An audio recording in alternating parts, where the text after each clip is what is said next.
So I wanted to see if I could create an effect chain on my mix bus or master track, and I wanted to use only free VST plugins. And I'm pretty happy with what I was able to come up with using 5 free VSTs. So in this video, I'm going to go over all 5 of those and how I use them. And this video is sponsored by DistroKid. They are an extremely affordable and easy solution for releasing your music into all of the major online music stores like iTunes, Apple Music, Spotify, Tidal, and so many others. So if you make music, release it, and DistroKid will help. I'm Zane. Welcome to Audio Tech TV, where it's my goal to help you conquer the tech so you can unleash your creative beast. Now, I've included links to all of the free VSTs mentioned in this video down in the description, and let's jump in. So here's a quick listen of the mix without the plugins on, so you can hear the mix I'm working with.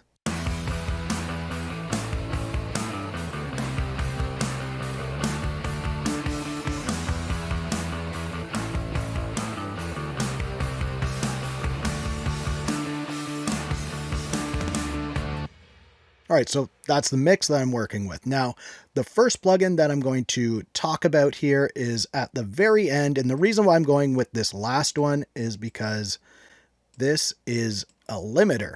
It is the George Young's W1 limiter. Extremely easy to use.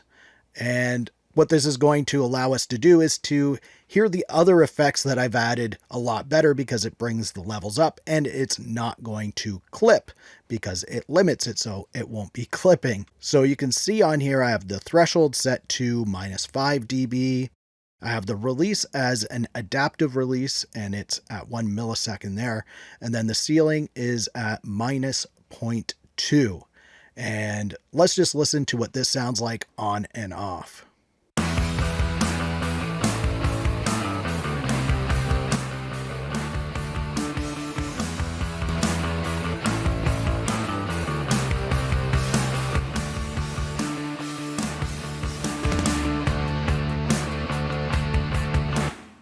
So you can hear a big difference with bringing those levels up and not being too harsh when it's doing that. It's very transparent, a really nice free limiter plugin right there. So now we'll start with the first plugin in the list, which is this Warmy EP1A. And this is an emulation of a hardware unit from Warm Audio. It's based on the Pultec EQ, and I really like Pultec EQs. They're very forgiving, really easy to dial in, and they can pretty much sound great anywhere in your project. So this one is from Keve Audio, and like I said, it's based on the Warm Audio version of the Pultec. The settings that I actually have 2 Pultec style hardware EQs that I use, and I kind of copied what I would use in those hardware units. So I have the boost for the low end set at 2, and the frequency is set at 60. Then I have a cut just under 3 right there. I have the bandwidth set to 7. Now on my hardware unit, I usually have this set to 5, but I've noticed on this plugin version, it sounds about the same if I go to 7. Then with the boost, I have it just after 6, and this boost is for the high-end boost, which I have set to 10 kilohertz here. And then I have a bit of a cut at the very highs. It's just under 3, and the very highs are 20 kilohertz. And one of the things I really like about this plugin is the oversampling feature. So you can get very good results with this. I have it set at the max 16 times oversampling. And I have the mix set all the way to 100. Now let's listen to this on and off in the mix.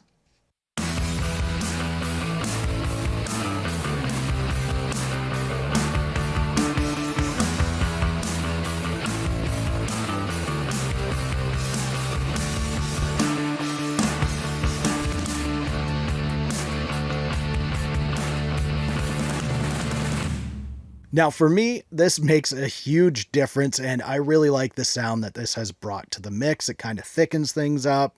It makes the low end a little nicer, and it smooths out the high end. So that is the Warmy EP1A, a great free EQ plugin. Now let's look at the next plugin in the list, which is Buster from Analog Obsession. But before I get into that plugin, I just quickly want to talk about DistroKid. Like I said earlier, they're a very affordable and easy way to get your music onto all of the major online music stores like iTunes, Spotify, Amazon, and so many others. But there's still more that DistroKid can do for you. And one of the cool features that I like is getting your official artist channel on YouTube. And by having that official artist channel on YouTube, it makes your music look a little more legit. Plus you get access to some official artist features on YouTube, which is pretty cool. I have a video that goes through step by step on how to set this up, and DistroKid starts at just $19.99 per year. But if you use the link down in the description, you'll save 7% on that, which is very nice. And you can release as much music as you like and get access to all of these extra DistroKid features as long as your membership is active. Now, with that out of the way, let's look at Buster from Analog Obsession. And this plugin is based on the SSL console compressor. Now, with this style of compressor, I typically set my ratio either at 2 or 4. I'll just listen back and forth to see what works best on that particular project. For this one, I set it at 2. I have the dry wet mix set to 100% wet. Then for release, I always set it to auto. And then the attack, I usually go around 3. And then the next thing you want to do is set your threshold all the way to the right, which is clockwise. You set it all the way that way. Play back your music, and then you start to bring this back until you get in between the 0 and the 4. So you want it kind of hovering in here, and when the really hard transients hit, you kind of want it peaking around 4, maybe just a little after 4. So let's do that right now so you can see what I've done.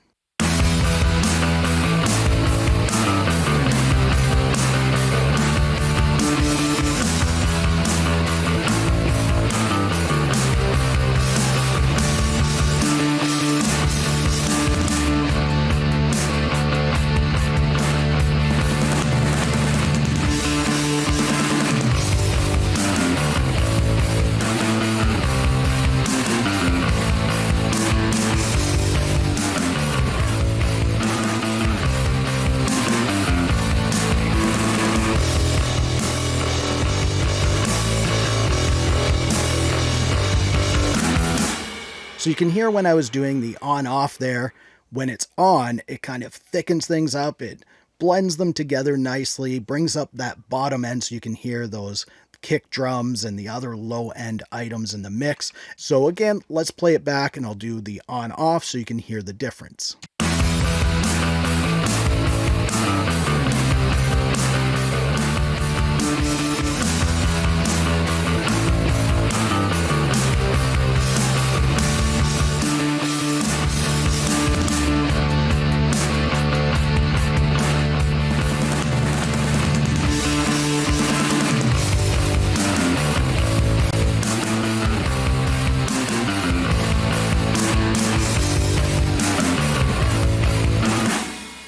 All right, so already this mix is sounding a lot better. Again, this is what it sounded like with nothing on it.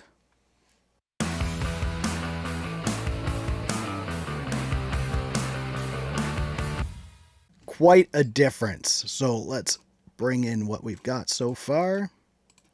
Here it is.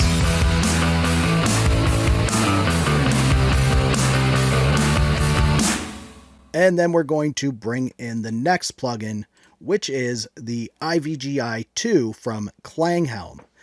And this is kind of an optional plugin. What this does is add some saturation to your mix bus, and the saturation is very subtle. And it kind of just helps to blend everything together and reduce some of that harshness in there. So let's just give it a listen on and off.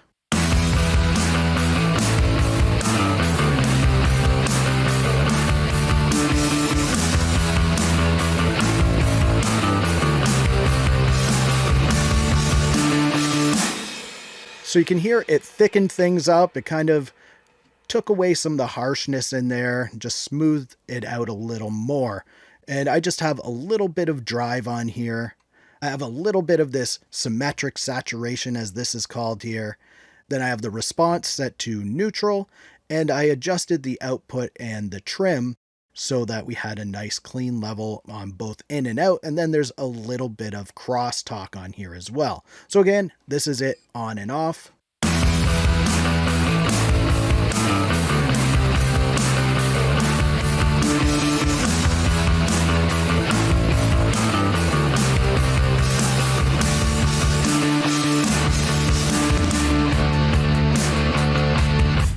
Just kind of thicken things up a bit there. Again, that's an optional one. You can listen to it on and off in your projects, see if it works on there. If it does, use it. If it doesn't, leave it out. Now, the next plugin, again, is kind of an optional one. And this is one that I typically use on my guitar bus all the time. This one's always on there.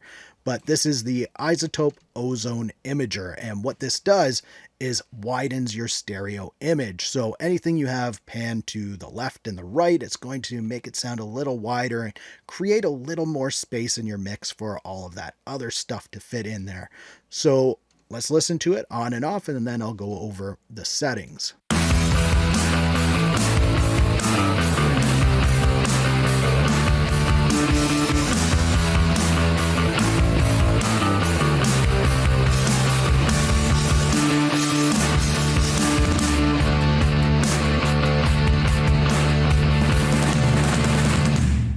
So you can hear it just kind of opened the mix up a little bit, gave some breathing room in there, and I didn't go too crazy with this plugin. So when you first load it up, this stereo-wise is always disabled, so I always turn that on right away, and I usually don't touch anything down here. Then the next thing you want to do is just increase or decrease, if you want, the width. And you can see I have it increased to 24%. Let's just give it a listen to what it sounds like if I increase it quite a bit.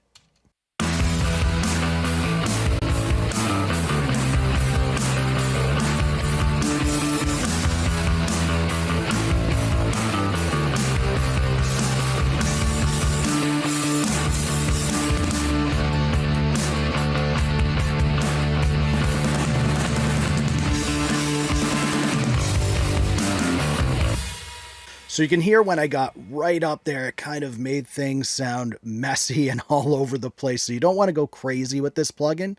Just add a little bit in there and it can create that nice space that you might need in your mix, or leave it off your mix if it doesn't sound good on there at all. It's a very easy plugin to kind of A and B and just adjust. So now I'm just going to play this back with all of the effects disabled, and then I'll re-enable them while we play it so you can hear again on and off and get an appreciation for all of these effects on your mix bus.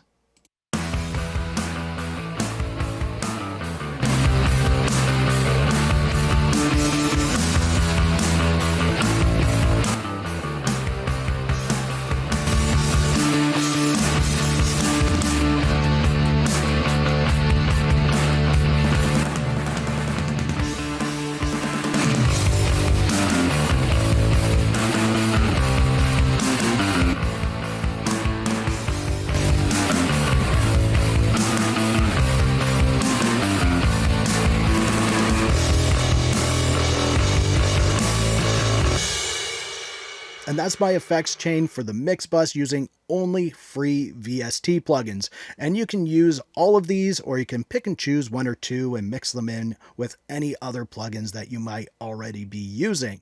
Now, if you want to check out even more free VST plugins, click the video on the screen right now, or click the one under it to see what YouTube recommends. If you like this video, please give it a thumbs up. Also, subscribe to the channel for more videos like this. Thank you so much for watching for Audio Tech TV. I'm Zane. Keep creating, and we'll talk soon.